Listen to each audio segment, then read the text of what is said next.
ലോക anti microbial resistance awareness എന്നുള്ളത് anti microbial റെസിസ്റ്റൻസിനെ കുറിച്ചുള്ള ധാരണയും അവബോധവും വളർത്തുന്നതിനും അത് പൊതുജനങ്ങൾക്കിടയിൽ മികച്ച രീതിയിൽ പ്രോത്സാഹിപ്പിക്കുന്നതിനും ലോക ആരോഗ്യ സംഘടന നടത്തുന്ന ഒരു ക്യാമ്പയിനിങ് ആണ്. എന്താണ് ആൻറ്റി മൈക്രോബിയൽ റെസിസ്റ്റൻസ്? ആൻറ്റിബയോട്ടിക്സ് എന്നാൽ ആൻറ്റി ബാക്ടീരിയൽ ഏജന്റ് ആണ്. ഇവ നമ്മുടെ ശരീരത്തിൽ പ്രവേശിക്കുന്ന ബാക്ടീരിയകളെ നശിപ്പിക്കുകയോ അവയുടെ വളർച്ചയെ തടയുകയോ ചെയ്യുന്നു.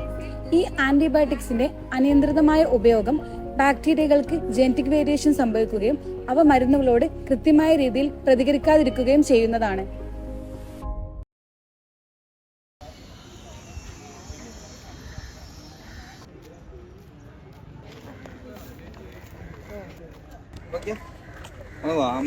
പുറത്തു പോയി തരാം. മെഡിക്കൽ ഷോപ്പ് പോകണം. അതെ സുഖല്ല. എന്നാൽ എൻ്റെ വണ്ടി എടുത്തോളി.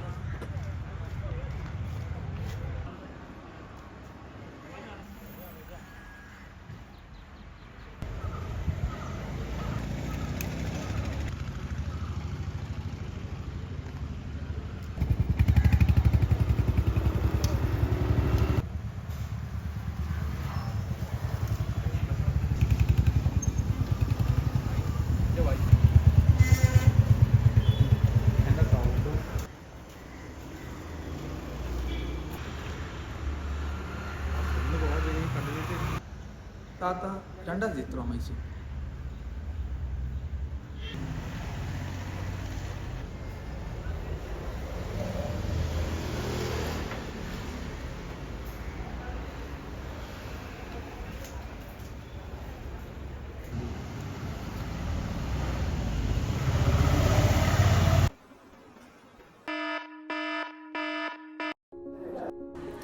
സ്വന്തം ഇഷ്ടപ്രകാരം ആൻറ്റിബയോട്ടിക്സ് ഉപയോഗിക്കുന്നതും പ്രോപ്പർ ഡോസേജ് ഫോളോ ചെയ്യാതെയും ഇരിക്കുന്നത് ആൻറ്റി മൈക്രോബിയൽ റെസിസ്റ്റൻസിന് കാരണമാവും.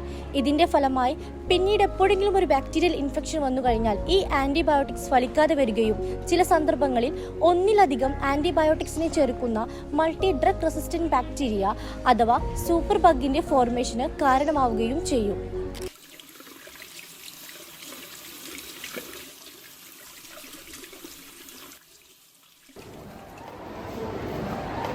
എന്റെ പനി എന്താടി? ഗുളിക ഓടിക്കാനുണ്ടോ?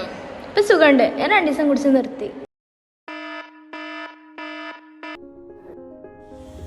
അപൂർണമായ ഡോസ് മൂലം നമ്മുടെ ശരീരം മരുന്നുകളോട് പ്രതികരിക്കാനുള്ള ശേഷി തന്നെ ഇല്ലാതാക്കുന്നു.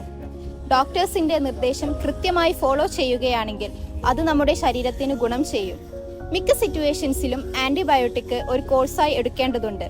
ഏത് മരുന്നാണ് എടുക്കേണ്ടതെന്നും അത് എത്ര ഡോസാണ് എടുക്കേണ്ടതെന്നും ഡോക്ടേഴ്സിന്റെ നിർദ്ദേശപ്രകാരം മാത്രം എടുക്കുക.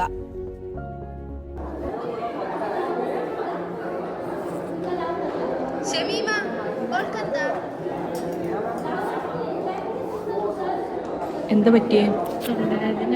ഞാൻ തൊണ്ടവേദന കുറിച്ച് മെഡിസിൻ ഉണ്ട്, അത് തരട്ടെ?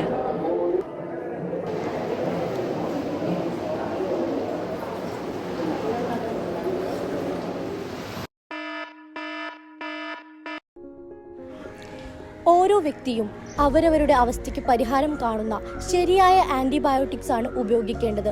ഒരിക്കലും ഡോക്ടർ മറ്റൊരാൾക്ക് നിർദ്ദേശിച്ച ആൻറ്റിബയോട്ടിക്സ് നിങ്ങൾ ഉപയോഗിക്കുകയോ നിങ്ങൾക്ക് നിർദ്ദേശിച്ചത് മറ്റൊരാൾക്ക് കൊടുക്കുകയോ ചെയ്യരുത്. യാതൊരു കാരണവശാലും അവശേഷിക്കുന്ന ആൻറ്റിബയോട്ടിക്സ് ഡോക്ടറുമായി കൂടിയാലോചിക്കാതെ ഉപയോഗിക്കരുത്.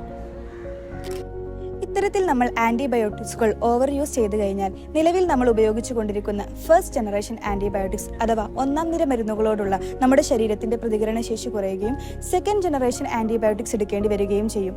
ഫസ്റ്റ് ജനറേഷൻ ആന്റിബയോട്ടിക്കുകളെ വെച്ച് നോക്കുമ്പോൾ സെക്കൻഡ് ജനറേഷൻ ആന്റിബയോട്ടിക്കുകൾക്ക് സൈഡ് എഫക്റ്റ് കൂടുതലാണ്.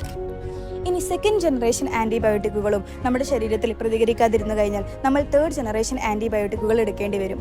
ബട്ട് ദ ഫാക്ട് ഈസ് പല തേർഡ് ജനറേഷൻ ആന്റിബയോട്ടിക്കുകളെ കുറിച്ചും ഇപ്പോഴും പഠനങ്ങൾ നടന്നുകൊണ്ടിരിക്കുന്നേ ഉള്ളൂ.